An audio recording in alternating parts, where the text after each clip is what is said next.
Hello மக்களே, எல்லாரும் எப்படி இருக்கீங்க? Welcome back to our channel Vembili recipes.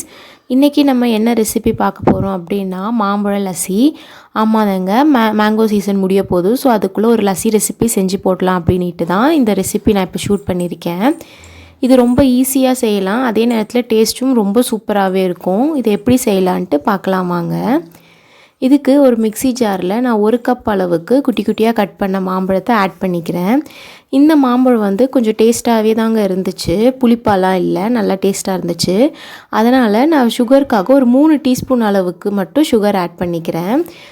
உங்களோட மாம்பழம் கொஞ்சம் இனிப்பு கம்மியாக இருந்துச்சு அப்படின்னா நீங்கள் இன்னும் ஒரு 2 டீஸ்பூன் அளவுக்கு சர்க்கரையை அதிகமாக ஆட் பண்ணிக்கோங்க.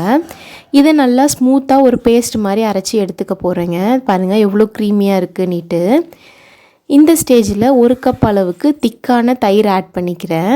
இது ரொம்ப திக்காக வேணாம், ஹங் கர்ட் வேணாம், கொஞ்சம் திக்காக இருந்துச்சுன்னா போதும், நல்லா க்ரீமியாக கிடைக்கும். அதுக்காக தான் இதில் ஒரு 4 ஐஸ் க்யூப் அளவுக்கு போட்டு நல்லா மீண்டும் மூடி வச்சு அரைச்சி எடுத்துக்கலாம்.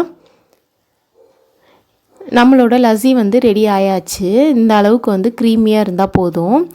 இப்போ இதை நம்ம வந்து சர்விங் டிஷ்ஷுக்கு வந்து மாற்றிக்கலாம். ஆல்ரெடி நம்ம சேனலில் ரோஸ் லஸ்ஸி எப்படி செய்கிறதுன்ட்டு போட்டிருக்கோம். அந்த ரெசிப்பியை பார்க்காதவங்க செக் பண்ணிக்கோங்க, நான் கீழே டிஸ்கிரிப்ஷன் பாக்ஸில் லிங்க் வைக்கிறேன்.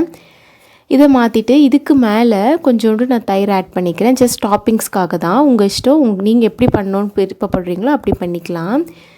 தயிர் கொஞ்சம் வச்சுட்டு இதுக்கு மேலே குட்டி குட்டியாக கட் பண்ண மாம்பழம் வந்து வைக்கிறேன். நம்ம இதை சாப்பிடும்போது மாம்பழம் வாயில் தட்டுப்படும் போது டேஸ்ட்டு ரொம்ப நல்லாயிருக்கும்.